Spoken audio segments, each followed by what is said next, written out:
नमस्कार दोस्तों, मैं राहुल मिश्रा और मैं आप सभी का एक बार फिर से स्वागत करता हूं आपके अपने चैनल पाठशाला पर।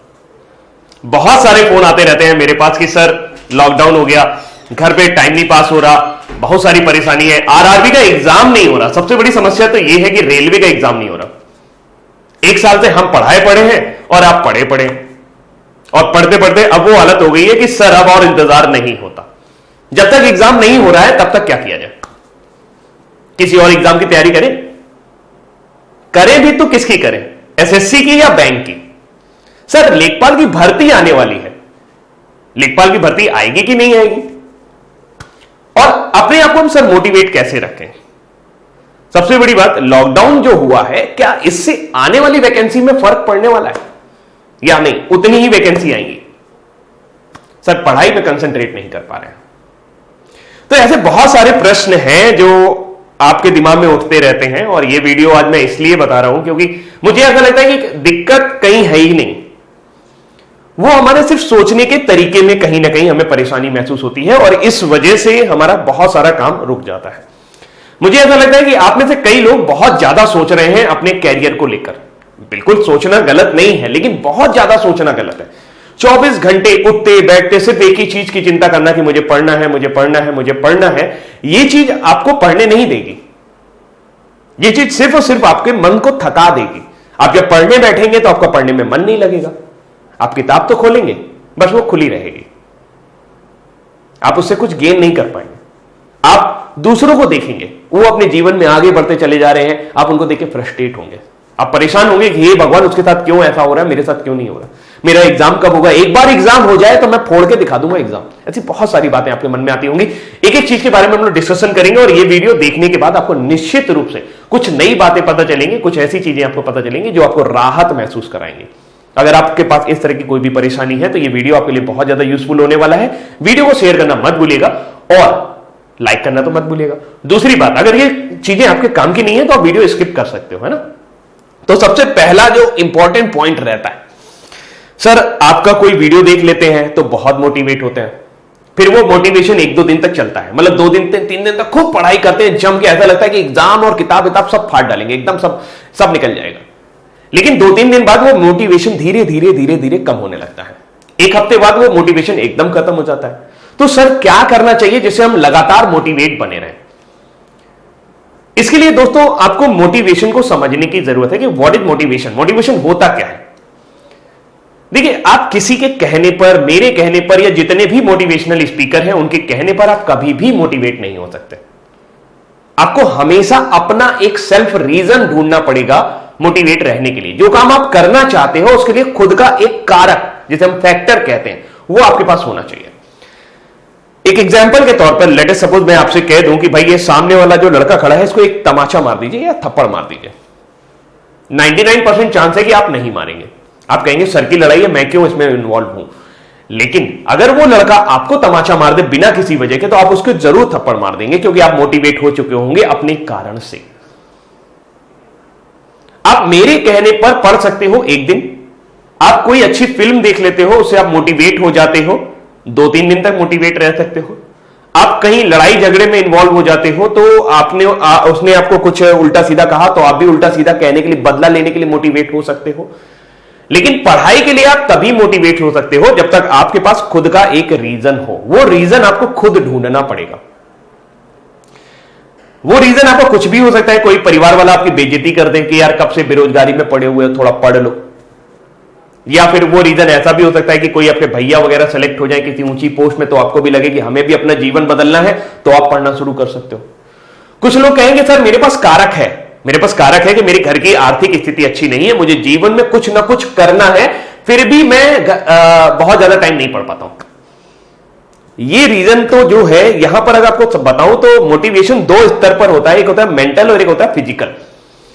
लेट अस सपोज मैं आपको बोलूं कि मैं रोज सोचता हूं कि एक्सरसाइज करूं, रोज ऐसा होता है कि एक्सरसाइज करना है, बहुत सारे ऐसे उदाहरण होते हैं कि एक्सरसाइज करना है वरना मैं किसी ना किसी बीमारी से ग्रस्त हो जाऊंगा, मेरी उम्र बढ़ रही है, लेकिन फिर भी मैं एक्सरसाइज नहीं कर पा रहा हूं। उसके पीछे जो है वो है आलस, शरीर साथ ना देना। आप खूब मोटिवेट है, पढ़ने के लिए बैठे हैं, रोज सुबह 5 बजे उठ जाते हैं, किताब उठोगे और फिर झपकी आ जाती है। बहुत मोटिवेट हैं आप, लेकिन फिर भी आप पढ़ नहीं पा रहे क्योंकि आपका शरीर साथ नहीं दे रहा। ऐसी दिक्कत आपके साथ भी हो सकती है। आपको देखना पड़ेगा कि आपके यहां दिक्कत कहां पर है, मोटिवेट आप क्यों नहीं हो पा रहे हैं, क्योंकि या तो आपके पास मेंटल में दिक्कत है, मतलब आपके पास कोई बाह्य कारक मौजूद नहीं है जो आपको मोटिवेट करे। आपको शायद नौकरी की उतनी जरूरत ही नहीं है, आपका कंफर्ट जोन में चल रहा है, पापा अच्छा कमा रहे हैं, घर में बहुत पैसा पड़ा हुआ है तो कोई दिक्कत नहीं। लेकिन अगर आपके पास पैसा भी नहीं है, आपके घर में आर्थिक स्थिति भी ठीक नहीं है, आपको नौकरी की बहुत ज्यादा सख्त जरूरत है और फिर भी आप पढ़ नहीं पा रहे हो सिर्फ इस वजह से कि एग्जाम लेट हो रहा है, तो निश्चित तौर पर आपके पास आलस वाली दिक्कत है। और इसका सबसे बड़ा रीजन होता है डाइजेशन सिस्टम। ध्यान दीजिए, किसी डॉक्टर को दिखाइए, वो 1000-2000 रुपए ले लेगा आपसे, लेकिन कम से कम आपकी बीमारी को ठीक कर देगा और आपको जो भी प्रॉब्लम है शारीरिक स्तर पर उसको दूर करेगा। आई थिंक अब आपको मेरी बात समझ में आ गई होगी कि अपने आप को मोटिवेट आप कैसे रख सकते हैं। आपको पता लगाना होगा मेंटल लेवल पे दिक्कत है कि फिजिकल लेवल पे दिक्कत है। अगर फिजिकल लेवल पे दिक्कत है तो फिजिकली काम करिए, और मेंटल लेवल पे दिक्कत है तो फिर उसको मानसिक रूप से सुदृढ़ करिए। कोई ना कोई एक ऐसा बाह्य कारक ढूंढिए जिससे आपको नौकरी की जरूरत महसूस हो और आप मेहनत कर पाए। सर आप और नहीं पढ़ सकता, अगर आप इस सिचुएशन पे पहुंच गए हैं कि आपसे बिल्कुल भी नहीं पढ़ा जा रहा है, बिल्कुल भी मन ही नहीं करता है, यार कौन किताब उठाए, सब तो पढ़ा पढ़ा सा लगता है, तो यकीन मानिए आप अपनी जीवन की सबसे बड़ी गलती कर रहे हैं। तब देखिए सिचुएशन अलग अलग हो सकती है। जिस व्यक्ति को नौकरी की जरूरत है, कुछ महीने बाद एग्जाम हो जाएंगे और उसकी यह स्थिति हो चुकी है कि वो अब पढ़ाई से मन ऊब गया है, सर मन ही नहीं करता, सर ऐसा लगता है कि क्या बड़ा फ्रस्ट्रेटिंग सा फील होता है, लगता है सब तो आता है, और जब पढ़ने बैठता हूं तो बोरियत महसूस होती है। तो आप अभी भी फिजिकल लेवल दिक्कत पे हैं। सबसे पहले अब मैं आपको एक चीज बताता हूं, अगर आप इस दिक्कत पे हैं तो एक मेरा छोटा सा उपाय करके देखिए। आप अपना एक डेली रूटीन जरूर बना लीजिए, जिसे हम लोग दिनचर्या कहते हैं। डेली रूटीन बनाने से फायदा यह होगा, देखिए मोटिवेशन आपको, जब आप छोटी छोटी सफलता ग्रहण करते हैं आप आगे वाले स्टेप पर बढ़ते हैं। लेकिन अगर आपको शुरुआती कदम पे ही असफलता मिलने लगे तो आप डिमोटिवेट हो जाते हैं। मोटिवेशन के लिए बहुत ज्यादा जरूरी होता है कि आपको जब आप कोई काम करें तो उसमें आपको थोड़ी बहुत सफलता जरूर मिले। आप ऐसे बहुत सारे उदाहरण आपने देखे होंगे, जैसे आप मान लीजिए किसी परीक्षा में पास होना चाहते हैं, आप मान लीजिए 10th या 12th में थे, तब आप अगर जो आपका 3rd मंथली एग्जाम होता होगा, जिसे हम लोग त्रैमासिक परीक्षा कहते थे, त्रैमासिक परीक्षा में आपके अच्छे मार्क्स आ गए, आप मोटिवेट हो जाएंगे, आप हाफ ईयरली में अच्छे मार्क्स लाएंगे ही लाएंगे। अगर आपके हाफ ईयरली में भी अच्छे मार्क्स आ गए, जिसे अर्धवार्षिक परीक्षा कहते हैं, तो अर्धवार्षिक परीक्षा में भी अगर आपके अच्छे मार्क्स आ गए तो आप फाइनल परीक्षा के लिए अपने आप ही मोटिवेट हो जाओगे। लेकिन अगर आपके त्रैमासिक परीक्षा में कम मार्क्स आए तो आप दोबारा से शुरुआत करते हो, दोबारा से शुरुआत करने के बाद आपके हाफ ईयरली में भी कम मार्क्स आए तो आप डिमोटिवेट होना शुरू हो जाते हो। लेकिन यहां तो त्रैमासिक हाफ ईयरली जैसा कोई रोल नहीं है, तो क्या करें, डेली रूटीन बनाएं। सुबह उठने से लेके रात के सोने तक के पूरे एक एक घंटे का हिसाब आपके पास होना चाहिए। और जब आप उस एक घंटे को अचीव कर लें, यानी उस एक घंटे में जो भी आपने सेट किया है, जैसे सुबह 5 बजे उठने की आदत डालें, 5 बजे उठते हैं, फिर उसके बाद एक्सरसाइज करने की आदत डालें। 5 बजे उठ गया, टिक, सफल, एक्सरसाइज कर ली, सफल, फिर उसके बाद 2 घंटे पढ़ाई कर ली, सफल, फिर 3 घंटे पढ़ाई कर ली, फिर सफल, फिर उसके बाद शाम को खाना वगैरह भी कर लिया, सब कुछ रहा, थोड़ा बहुत खेल कूद भी लिया, थोड़ा बहुत इधर उधर घूम लिया, सब कुछ सही रहा, सेट रहा, तो शाम को आपको एक अच्छी फीलिंग आएगी। और यकीन मानिए आप उस दिन से अपने आप को मोटिवेट महसूस करना शुरू कर देंगे, क्योंकि अभी आप डिमोटिवेट इसलिए है क्योंकि आपको लगता है कि आप कहीं गलत ट्रैक पे तो नहीं है, कहीं आपने गलती तो नहीं कर दी आरआरबी का फॉर्म भर के, इससे बढ़िया किसी और चीज का फॉर्म भरता है, इससे बढ़िया किसी प्राइवेट नौकरी में चला जाता तो शायद सेलेक्ट हो जाता। इसलिए आपको यह चीज एहसास हो रही है कि अब मैं और नहीं पढ़ सकता।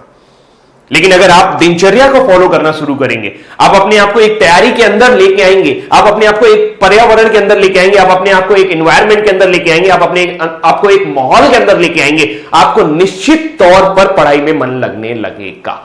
अभी आप कुछ कर ही नहीं रहे हो, यू आर गोइंग लेथार्जिक, आप एकदम बिल्कुल आलस में भरे पड़े हो और सिर्फ और सिर्फ कुछ नहीं, जब मन होता है तो पढ़ लेते हैं, जब मन होता है तो सो लेते हैं। एक और इंपॉर्टेंट क्वेश्चन यहां पर आता है कि सर डेली रूटीन में कितने घंटे पढ़ना चाहिए? मेरे हिसाब से 3 घंटे सुबह और 3 घंटे शाम, ये सेल्फ स्टडी होनी चाहिए। अगर कोई भी बच्चा 6 घंटे सेल्फ स्टडी कर सकता है, यकीन मानिए 6 घंटे में आप 1 साल के अंदर आईएएस का एग्जाम भी प्री क्वालिफाई कर सकते हो। मैंने मेंस की बात नहीं की। अगर आप सिर्फ 6 घंटे पढ़ो, 3 घंटे सुबह 5 बजे उठ गए हैं, 6 बजे से शुरू करिए, 9 बजे तक पढ़िए आराम से, फिर उसके बाद जो कुछ भी आपको करना है करते रहिए।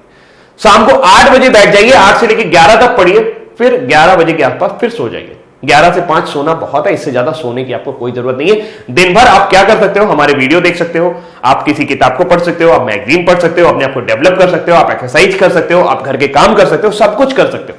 कोई लोग बहाना मारते हैं ना कि सर मैं घर के काम की वजह से लाइव नहीं आ पाता, मैं घर के काम की वजह से ये नहीं कर पाता। अरे आप अगर करना चाहो तो कर सकते हो।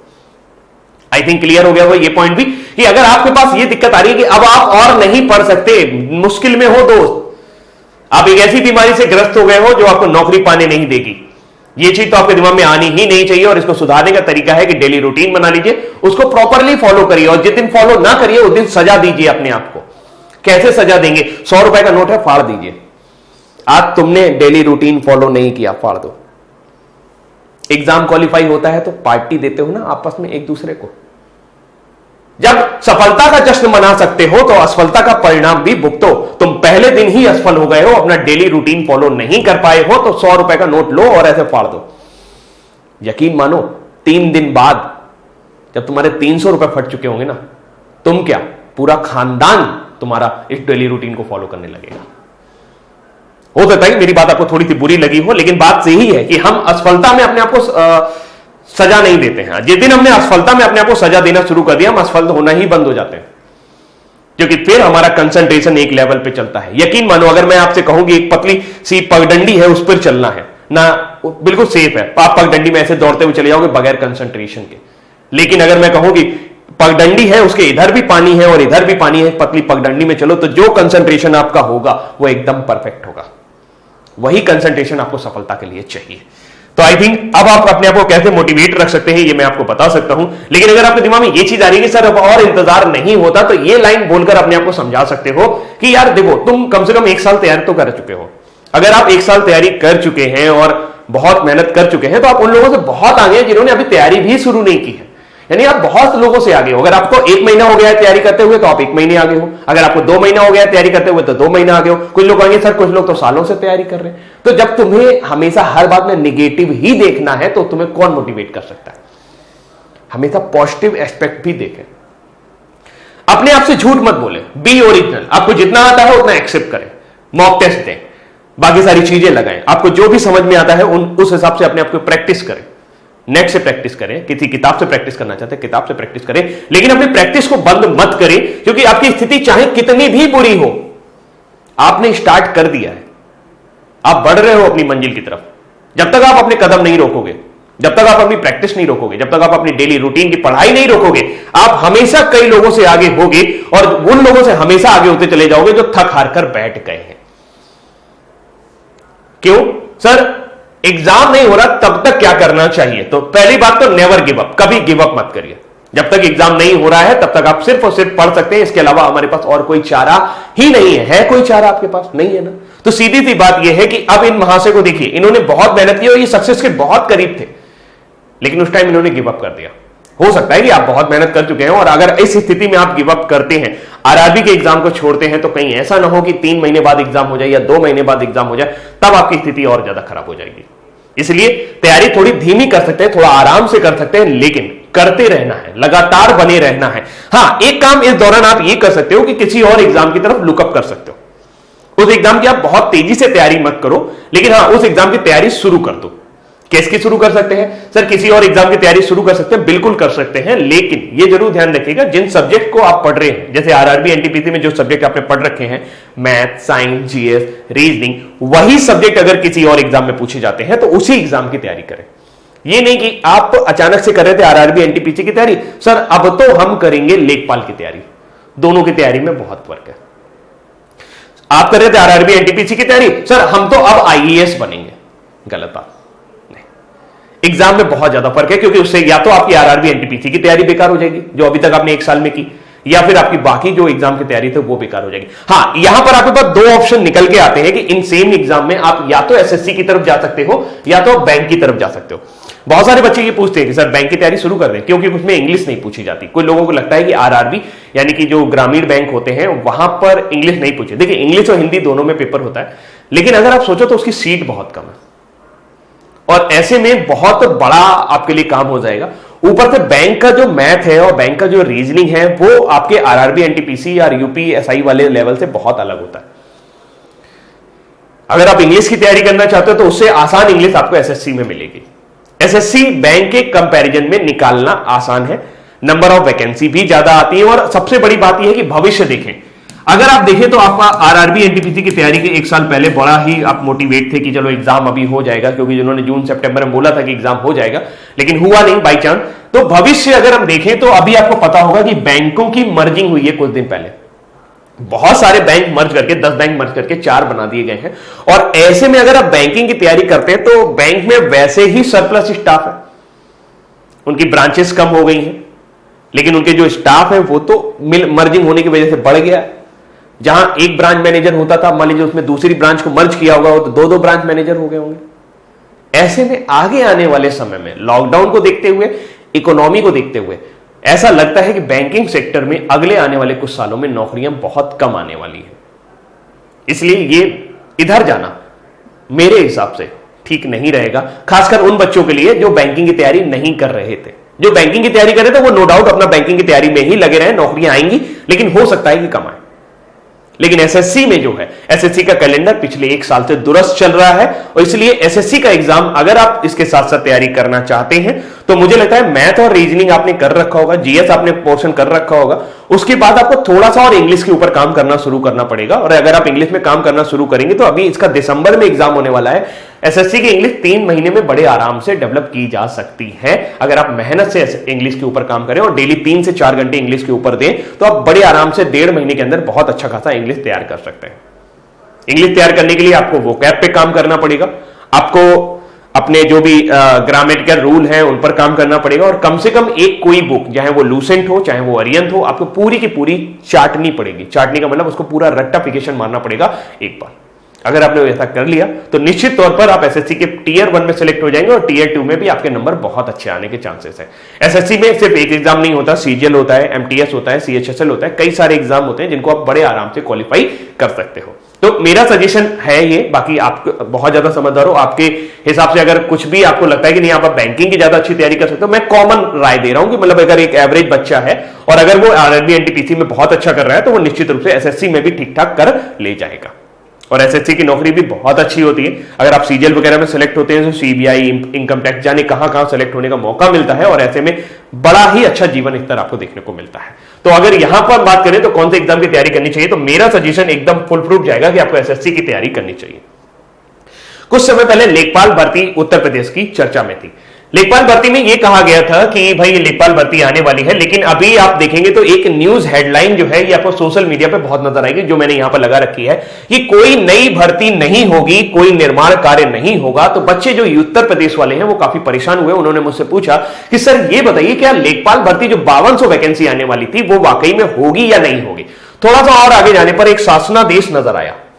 शासनादेश जो था ये वित्त विभाग को भेजा गया है कि आप अपने जो खर्चे हैं उनको थोड़ा सा कम करने की कोशिश करिए। उम्मीद करता हूं कि शायद ये आपको नहीं दिखाई दे रहा होगा, लेकिन ये 18 मई का शासनादेश है और आप इसे शासनादेश.up.gov.in पर जाकर चेक भी कर सकते हो।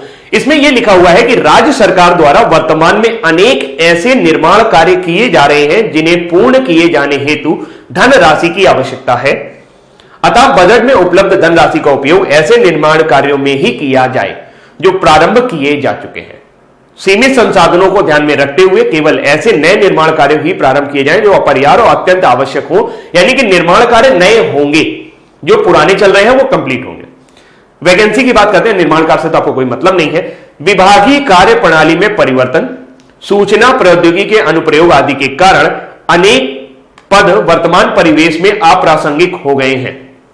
ऐसे कई सारी पोस्ट हैं जहां पर पहले बहुत सारे लोग लगते थे, लेकिन अब वो सब कंप्यूटर पे होने लगा है सूचना प्रौद्योगिकी के जरिए। तो ऐसे में बहुत सारे पद जो हैं वो पहले बाबू आबू के कुछ और पद हुआ करते थे, वो बेकार हो गए हैं।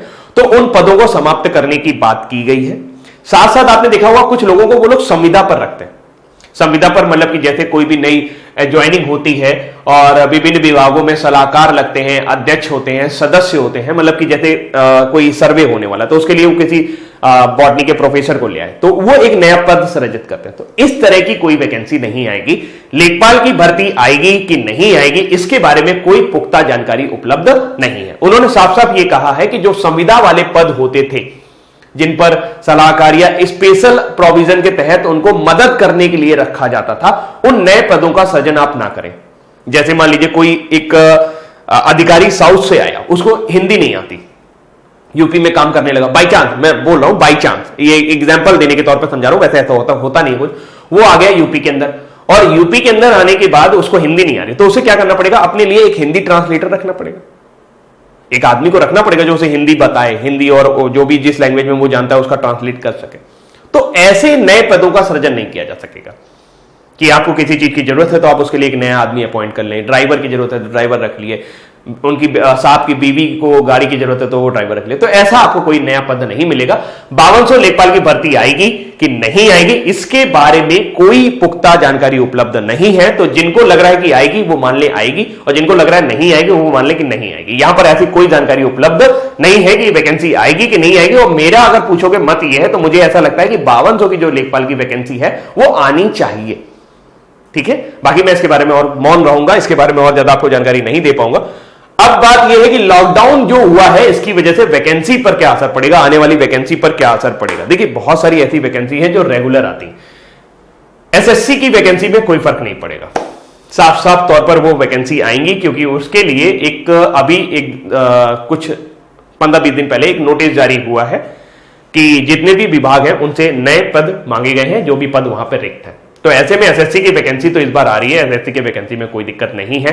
बैंक की वैकेंसियों में जरूर असर पड़ेगा, क्योंकि अर्थव्यवस्था का पूरा संबंध सीधा सीधा बैंक से है। अर्थव्यवस्था डाउन है, लोग नए अपॉइंट नहीं किए जाएंगे, कई राज्यों में डीए वगैरह देने से मना कर दिया गया है। तो ऐसी स्थिति में मुझे नहीं लगता कि वैकेंसी बहुत ज्यादा बंपर आने वाली है।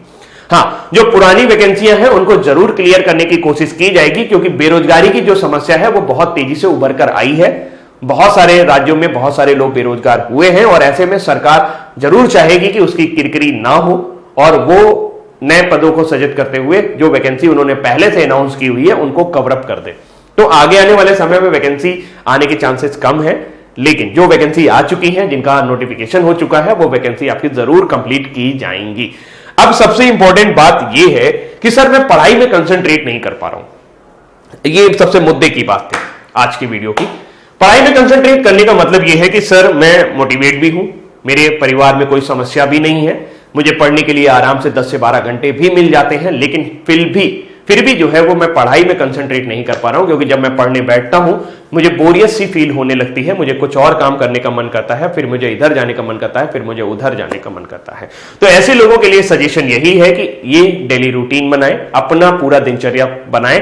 सबसे बड़ी बात यह है कि अपने आप को छोटे छोटे टारगेट देना शुरू करें। लेट अस सपोज जैसे कि इस महीने की आज 20 तारीख हो गई है, तो 25 तारीख तक मैं गणित का परसेंटेज खत्म कर लूंगा, किसी भी तरीके से। किस बुक से खत्म कर लूंगा वो आप डिसाइड कर लो, या किस सीट से खत्म कर लूंगा वो आप डिसाइड कर लो। और इस तरीके से छोटे छोटे टारगेट अपने आप को हर सब्जेक्ट में दें। आप पढ़ने में कंसंट्रेट इसीलिए नहीं कर पा रहे हैं because you are studying without plan.